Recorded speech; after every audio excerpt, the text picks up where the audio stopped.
السلام علیکم ناظرین، پروگرام پورا سچ کے ساتھ میں ہوں آپ کا میزبان ذوالفقار راحت۔ ناظرین، امریکی صدر ٹرمپ نے دھوکہ دہی منافقت کی عالمی ریکارڈ قائم کر دیا ہے۔ یعنی ایران کے ساتھ مذاکرات کا بار بار چکمہ دے کر ہر دفعہ مذاکرات کے دوران بے وفائی کی، دھوکہ دیا اور 10ویں بار دوبارہ سے ایران کے اوپر دھوکہ دے کر اٹیک کر دیا۔ یعنی ایران ہر دفعہ جب مذاکرات کی بات پاکستان کرتا ہے یا کوئی اور ملک کرتا ہے تو ایران ہمیشہ سے ایک ہی بات کرتا ہے کہ ہمیں امریکہ کے اوپر یقین نہیں، ہمیں اسرائیل کے اوپر اعتبار نہیں۔ ویسے تو ہمارا قرآن بھی کہتا ہے یہود و نصارہ پہ اعتبار مت کرو، اور ایران شاید اسی آیت کے اوپر اور اسی کی روح کے مطابق یہ بار بار کہتا ہے کہ جب قرآن نے یہ بات کہہ دی تو پھر ان پہ اعتبار نہیں کیا جا سکتا۔ لیکن پھر بھی پاکستان نے ایک رول پلے کیا، تاریخی رول پلے کیا، ایک پیس میکر کا رول پلے کیا، پوری دنیا نے اس کو تسلیم کیا۔ لیکن جب وہ مانی خیز ٹائپ سلسلہ درمیان میں شروع ہو جاتا ہے، یعنی انڈیا، یو اے ای اور اسرائیل کا جو رول آتا ہے، تو اس کے بعد ٹرمپ صاحب دوبارہ سے لیٹ جاتے ہیں۔ یعنی ابھی پھر ایک دفعہ یہ سارا معاملہ ایک نتیجہ خیز حد تک چلا گیا، مبارکیں ایک دوسرے کو مل گئیں۔ ٹرمپ نے بذات خود کہہ دیا پوری دنیا کو، ٹویٹ کر دیا کہ ہم حل کے بالکل قریب پہنچ گئے ہیں۔ ایران سے اچھی خبریں آنا شروع ہو گئی۔ فیلڈ مارشل ایک بار پھر محسن نقوی اور ڈی جی آئی کے ساتھ تہران پہنچے، بڑا رسکی ٹور انہوں نے 2-3 دفعہ کیا۔ اس کے باوجود کہ اسرائیل نے بہت مخالفت کی، پھر بھی پاکستان امن کی خاطر بہت آگے تک گیا اور ایران کو قائل کیا۔ لیکن ہر بار ٹرمپ نے، امریکہ نے، اسرائیل نے دھوکہ دیا۔ ٹرمپ نے جو گزشتہ شب مڈل ایسٹ کے مختلف ممالک کے سربراہوں سے ٹیلی فونک کال کی، کانفرنس کال کی، اس میں ٹرمپ نے زور دیا کہ آپ اسرائیل کو فوری طور پر تسلیم کر لیں، اور کہا کہ 1948 سے لے کر جو اسرائیل کی ریاست کے مخالف ممالک ہیں وہ فوری طور پر اس کو تسلیم کر لیں۔ عرب رہنما صدر ٹرمپ کے اس مطالبے پر حیرت زدہ تھے، انہوں نے جواب ہی نہیں دیا، مکمل خاموشی اختیار کی، اور اس ویڈیو کال کے اوپر سارے لوگ پریشان تھے، سوچتے رہے کہ یہ ٹرمپ نے کیا کہہ دیا۔ اور ساتھ ہی ٹرمپ صاحب نے کال میں یہ کہہ کر ختم کر دی کہ اسرائیل سے تعلقات معمول پر لانے کے لیے ان کے نمائندے جیرڈ کشنر اور اسٹیو وٹکوف آئندہ ہفتوں میں رابطہ کریں گے۔ یعنی وٹکوف اور جیرڈ کشنر کے بارے میں آپ جانتے ہیں کہ یہ دونوں حضرات وہ ہیں جو ٹرمپ کے بہت قریبی ہیں، ایک ان کا داماد ہے، دوسرا ان کا بزنس پارٹنر ہے، اور ساری ان کی ڈیلیں وہی کرتے ہیں۔ اچھا، اس کے بعد موصوف نے کہا کہ سعودی عرب، قطر، ترکی اور پاکستان معاہدہ ابراہیمی پہ دستخط کریں۔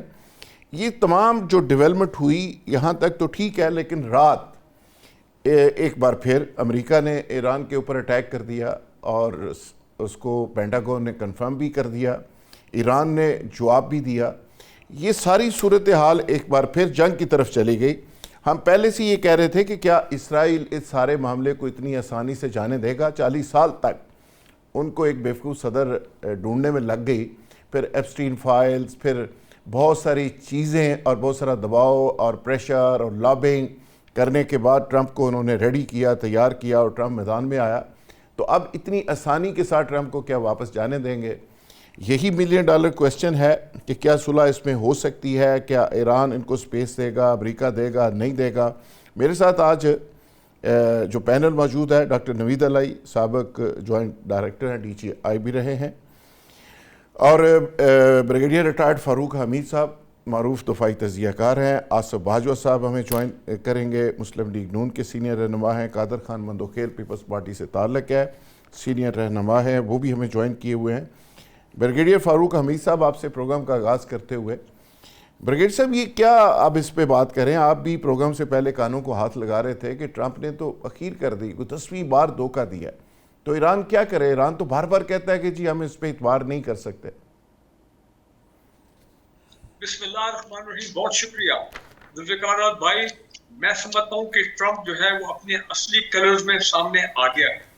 ویسے تو ایک فیلنگ تو تھی کہ یہ غالباً یہ کوئی بے وقوف شخص ہے, اس میں کوئی ربط کوئی نہیں ہے, کنٹینیوٹی کوئی نہیں ہے, کبھی کچھ کہتا ہے کبھی کچھ کہتا ہے, یو ٹرن لے لیتا ہے, ٹرسٹڈ پرسن ہے, انریلائبل ہے. لیکن اب تو واقعی اس نے ثابت کر دیا کہ لنک کر دیا کہ اس نے جو بات چیت کی تھی چند دن پہلے تمام ٹاپ لیڈرز کو انکلوڈنگ فیلڈ مارشل صاحب فرام پاکستان کہ جی ابراہیم اکارڈ جو ہے اس کو سائن کیا جائے, اور ایک لفظ اس نے استعمال کیا شروع میں اس پوسٹ کے مینڈیٹورلی. بولا تھا بعد میں بیچ میں جا کے اس نے یہ جملہ بول دیا ایک کہ ہاں ہو سکتا ہے کہ ایک دو مسلمان عرب ممالک اگر ان کی کوئی خاص وجوہات ہیں تو وہ ٹھیک ہے, وہ ہو سکتا ہے ان کی بات سنی جا سکتی ہے. مطلب کہنے کا یہ کہ ابراہیم اکارڈ ریکگنیشن آف اسرائیل آپ دیکھیں کہ اس نے کیسے خوبصورتی سے لنک کیا ہے, اور اس کے فوراً بعد اس نے جیسا آپ نے بھی کہا امریکن نے حملہ کر دیا ساؤتھ ایران میں, اور وہاں پہ ان کی سپیڈ بوٹس پہ ڈرون ایک دو جو ہے وہ اپنا شوٹ ڈاؤن کیے ایرانینز نے, اور ریولیوشنری گارڈز نے پھر F-35 جو ہے اس کو بھی شوٹ ڈاؤن کرنے کی کوشش کی ہے. تو سڈنلی ایک دم جو ہے وہ کلیش ہوا ہے. تو میرا خیال ہے کہ یہ ایک تو دباؤ ہے ایران کے اوپر کہ جناب آپ بعد آ جائیں, آپ ایگریمنٹ سائن کریں, اور نمبر دو یہ دباؤ ہے مسلمان اور عرب ممالک پہ کہ اگر یہ آپ اب ابراہیم ایکارڈز کو آپ ایکسپٹ نہیں کریں گے اور اسرائیل کی کو ایکسپٹ نہیں کریں گے, ریکگنائز کریں گے جس طرح باقی 4-5 ملکوں نے کیا ہوگا, موروکو ہو گیا, یہ ترکیہ ہو گیا, ایجپٹ ہو گیا, تو جناب پھر یہ معاملہ جو ہے اس کے کانسیکوینسز ہوں گے. یہی بات ان کا جو vice president J D Vance ہے انڈیا کے دورے میں کہہ رہا ہے کہ ہم ڈیل لیں گے, اپنی کنڈیشن پہ ڈیل لیں گے, اور اس کے کانسیکوینسز ہوں گے اگر یہ معاملہ ابراہیم ریکارڈ والا نہ ہوا. یہ تو کھل کے سامنے آ گئے. تو آپ مجھے بتائیں, انگریزی میں کہتے ہیں cat is out of the bag. تو اب پاکستان نے میں سمجھتا ہوں کہ ایک پھر دوبارہ ایک آئی ہے. ویسے تو میں نے وہ دیکھ لی فورن آفس کی وہ سٹیٹمنٹ کچھ عرصہ پہلے جس میں انہوں نے کہا کہ ہماری پوزیشن بڑی واضح ہے, ہم اسرائیل کو ریکگنائز نہیں کرتے ہیں, اور جب تک فلسطین کا اسٹیٹ ہوڈ کا معاملہ حل نہیں ہوتا with Al-Quds as the capital of Palestine pre-1967 کے بارڈر. اب یہاں تو ایسی کوئی بات ہی کوئی نہیں, یہ تو چاہتے ہیں بلڈوز کر جائیں, اور کہاں انہوں نے القدس کو کیپٹل بنانا ہے, کدھر انہوں نے فلسطین اسٹیٹ بنانی ہے. تو میرا خیال ہے پاکستان پہ بھی اب یہ دباؤ آ رہا ہے, دباؤ آئے گا, یہ پاکستان کو پریشر میں ڈالیں گے. اور یہ ان کو اتنے آسان فراموشی شو کی ہے ٹرمپ نے کہ ایک طرف ہم اتنی محنت کر رہے ہیں پچھلے 1.5 مہینے سے, ہمارے انٹرنل معاملات کو ایک قسم کا ہم نے سائڈ پہ رکھا ہوا ہے کیونکہ سارا فوکس ٹاپ لیڈرشپ کا ہے اپنا یہ ایران اور امریکہ کی سیز فائر کرانا, جنگ ختم کرنا. ہم ان کا فیس سیونگ ایک ایکسس دے رہے ہیں. بریگیڈ صاحب یہ تو ہم فیس سیونگ دے رہے ہیں, لیکن دیکھیں یہ جو ریلیشنز ہوتے ہیں, فارن ریلیشنز ہوتے ہیں, یہ کسی رومانس, محبت یا نفرت کی بنیاد پہ نہیں ہوتے, یہ اپنے اپنے نیشنل انٹرسٹ کی بنیاد پہ ہوتے ہیں. ٹرمپ صاحب جو ایجنڈا لے کر آئے ہیں اور جو انویسٹمنٹ ہے اسرائیل کی ان کے اوپر, جو جیرڈ کوشنر ان کا دماد ہے, وٹکوف جو اس کا پارٹنر ہے اور جوش ہے, اور جو نیتن یاہو کے ساتھ اس کی ایک پارٹنرشپ ہے اتنے عرصے سے, آپ کے خیال میں آپ کے کہنے پہ یا کسی کی خواہش پہ وہ اپنا ایجنڈا چھوڑ دیں گے؟ یہ پاسبل نہیں ہے. یہ ہم ہیں کہ ہم دوسروں کے کہنے پہ اپنی ترجیحات بدل لیتے ہیں, وہ اپنی ترجیحات نہیں بدلتے. یہاں تک نوید علائی صاحب, پروفیسر جیانگ جو چائنی ایک پروفیسر ہیں جن کی پہلے پیشین گوئیاں بہت سچ ثابت ہوئی ہیں, انہوں نے کہا ہے کہ اب مسجد اقصی کو شہید کرنے کا وقت آ گیا ہے اور اسرائیل اس سے گریز نہیں کرے گا, اور اسرائیل ہر اس نہج تک جائے گا جس سے مسلمانوں کو نقصان پہنچایا جا سکے, اور اس کا ایک مخصوص ایجنڈا ہے. تو آپ کے خیال میں اسرائیل کو 40 سال کے بعد ایک نالائق اس طرح کا بلیک میل ہونے والا صدر ملا ہے, تو وہ ایسے جانے دیں گے کیا؟ جی بہت شکریہ جناب. میرا خیال ہے کہ پہلی بات تو یہ ہے کہ ٹرمپ کوئی اسٹوپڈ پولیٹیشین نہیں ہے.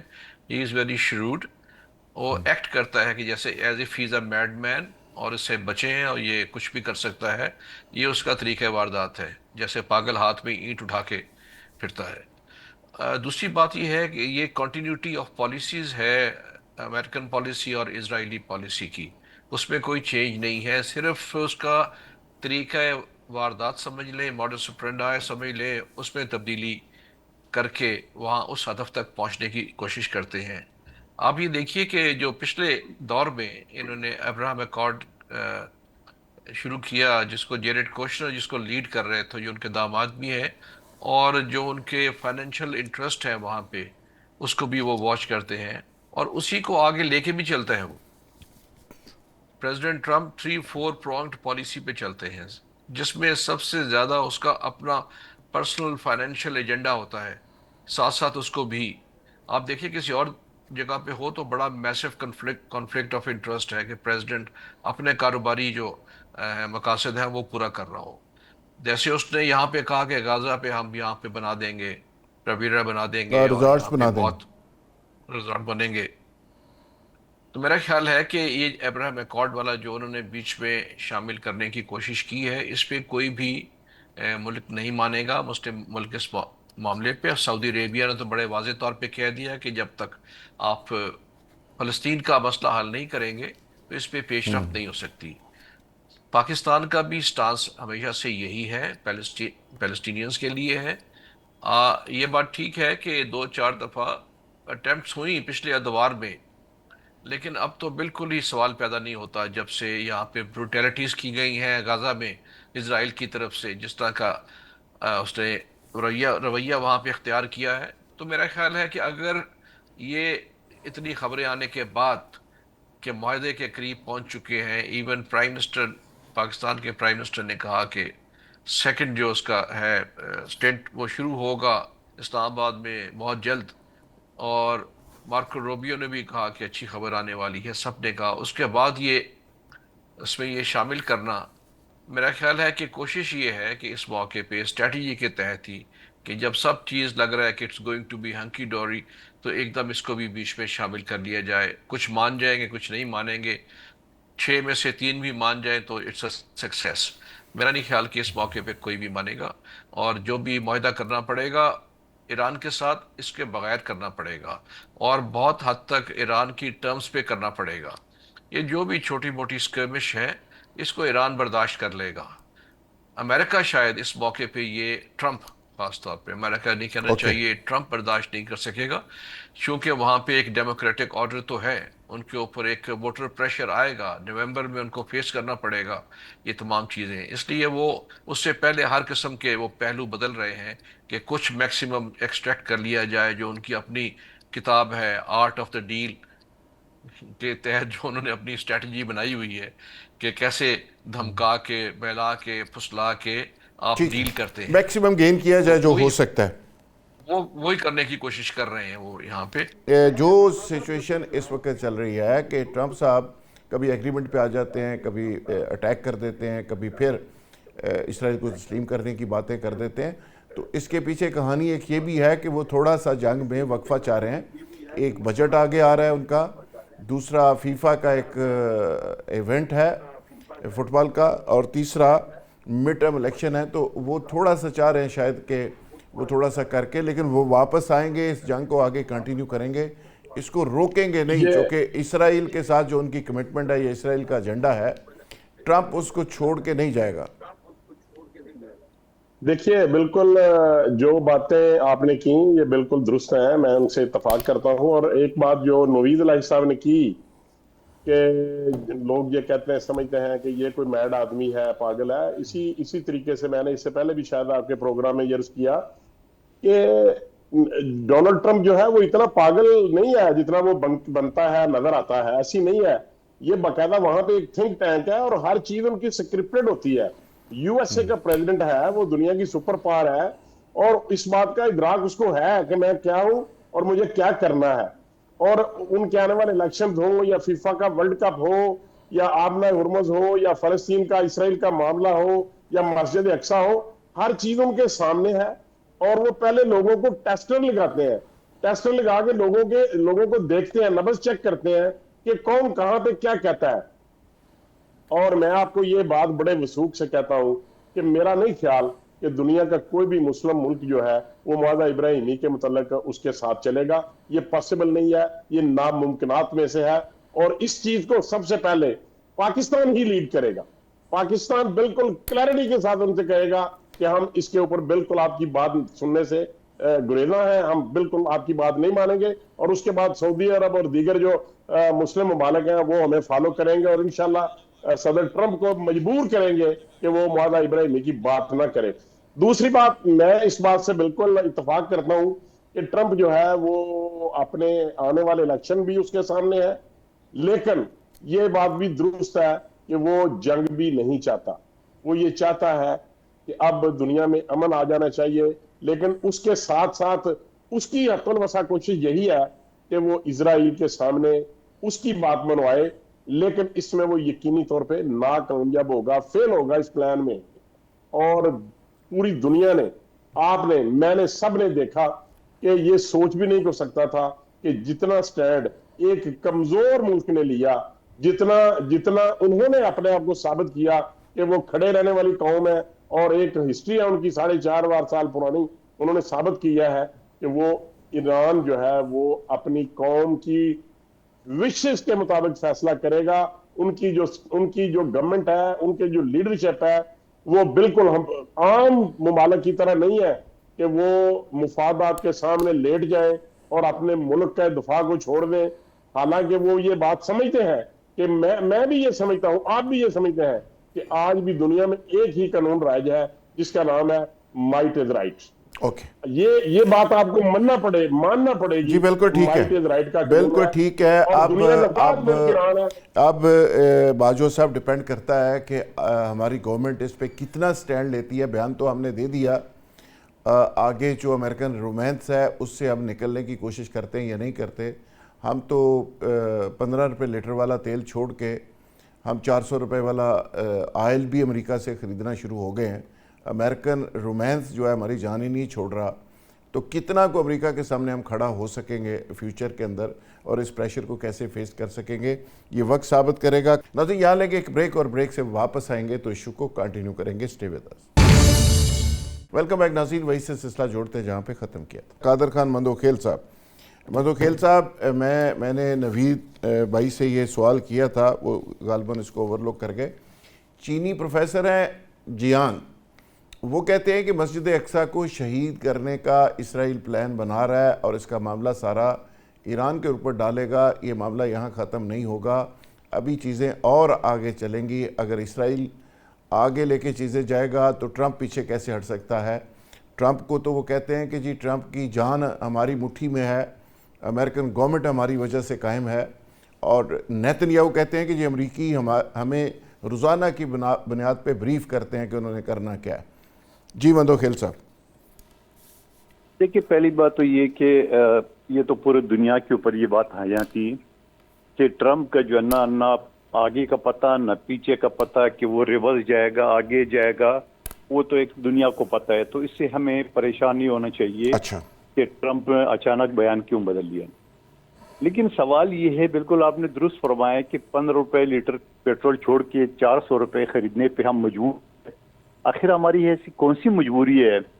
ہم سے 100 گنا زیادہ کمزور ملک ایران پچھلے 49 سال سے وہ لڑ رہا ہے پوری دنیا سے. ان کا کیا بگاڑا کسی نے جو ہم اتنی کمزور ہے کہ ہم ایک تو ہم دے رہے ہیں امریکہ کو فیس سیونگ. دیکھیں, یہ بات دنیا کو پتہ ہے, شاید کھل کے کوئی بول نہیں رہا تھا کہ امریکہ بری طریقے سے پھنس گیا تھا ایران کی جنگ میں, اور وہ شکست بھی دنیا نے دیکھا. پاکستان اس کو فیس سیونگ دے رہا تھا. اب فیس سیونگ کی بجائے جو بات آپ بتا رہے کہ مسجد اقصیٰ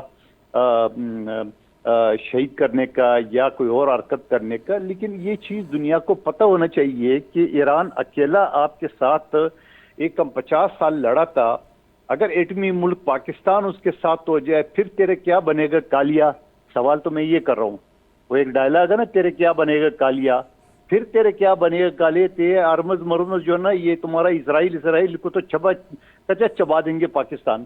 بات یہ ہے کہ یہ ساری چیزیں ہمیں پہلے سے معلوم ہونا چاہیے اور میں بار بار شاید آپ کے پروگرام بھی یہ بات اٹھا رہا تھا کہ آخر ہم اس خطے میں جو اپنے آپ کو کہتے ہیں کہ ہم ہی ثالث ہے، بالکل اس میں کوئی شک نہیں ہے، ہم ہی ثالث ہے، لیکن یہ ثالثی کس بات کی کہ ایران جو ہے نا وہ ہمارے دشمن ملک ہندوستان کو تیل بیچ رہا ہے، کوئی بین الاقوامی پابندی نہیں ہے، ہم پر موت آ پڑی ہے بین الاقوامی پابندی کی، خود امریکہ کہتے ہیں میں نہیں مانتا ہوں کوئی قانون کوئی یو این کچھ نہیں مانتا ہوں، اس کے بعد ہم پر موت طاری کیوں ہے کہ ہم امریکہ کے خوف سے ایٹمی طاقت ہو کے اور ہم اتنی خوف زدہ ہے. تو میں یہ سمجھ رہا ہوں کہ یہ ساری چیزیں جو ہے نا وہ یہ امریکہ کے خلاف جائیں گے.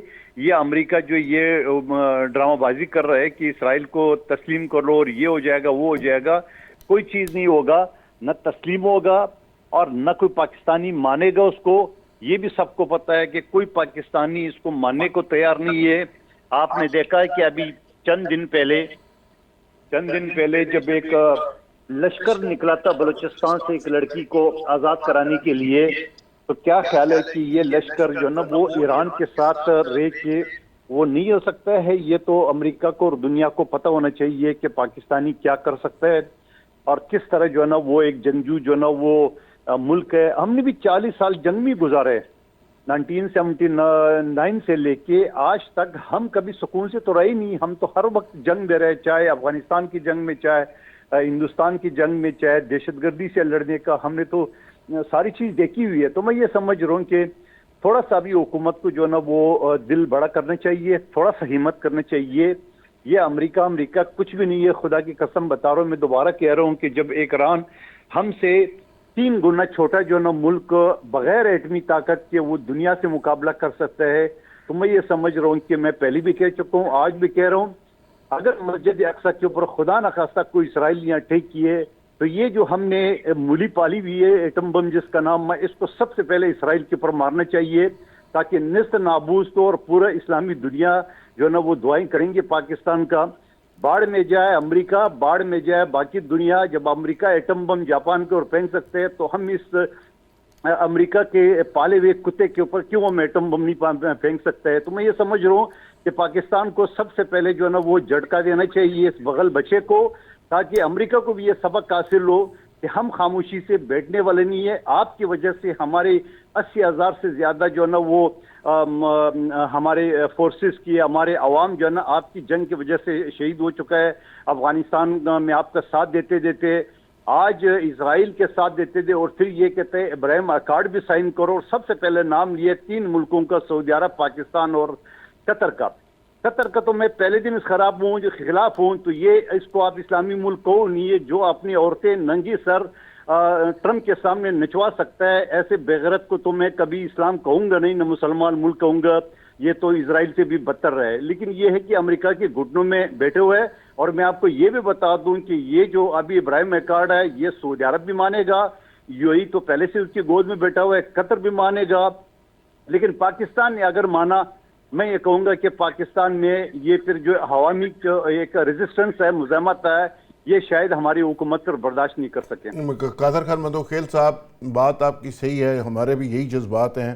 لیکن بریگیڈیئر صاحب کیا کہیں کہ ساری دنیا کا میڈیا کہہ رہا ہے، ایک CIA کے سابق اہلکار کل کہہ رہا تھا کہ بلوچستان میں جو جواب دیا گیا ہے یہ بیسیکلی ہماری ثالثی کا نتیجہ ہے، اور اسرائیل نے ہمیں جواب دیا ہے بھارت کے ذریعے اور پراکسیز کے ذریعے. سوال یہ ہے کہ یہ سب کچھ جب پاکستان کے اندر ہو رہا ہے تو ہماری زبانیں کیوں بند ہیں؟ ہم اسرائیل کو شٹ اپ کال کیوں نہیں دیتے؟ ذوالفقار بھائی ذرا آپ مجھے 1 منٹ ذرا غور سے سنیں، میں آپ کو کیا بات بتانے لگا ہوں. سر، آپ کو معلوم ہے کہ میں 4 سال میری پوسٹنگ تھی آج سے 27 سال پہلے لیٹ 90s میں واشنگٹن میں ایمبیسی میں 4 سال میں رہوں گا. اور میں کئی مرتبہ گیا ہوں پینٹاگن میں جو ہماری نارمل میٹنگ ہوتی تھی وغیرہ وغیرہ. میں جب امریکہ سے واپس آیا ہوں تو میرے یہ ایمان کا حصہ بن چکا ہے. یہ میری کنوکشن ہے. اور میں آپ کے اس پروگرام میں کیا کہ یہ لوگ آپ کے دوست نہیں ہیں. امریکہ آپ کا دوست کبھی نہیں ہوگا. جب آپ کے اور ان کے انٹرسٹ کوئنسائڈ کریں گے تو پھر آپ دیکھیں گے کوئی سینکشن بھی اٹھ جائیں گی، پیسے بھی آنے شروع ہو جائیں گے، ملٹری اکوپمنٹ بھی آنا شروع ہو جائے گا، اکنامک اسسٹنس بھی ہوگی، پولیشن سپورٹ فنڈ بھی ہوگا، وغیرہ وغیرہ. میں اشارہ کر رہا ہوں افغان جہاد پہ اور وار آن ٹیرر میں. لیکن جب آپ کے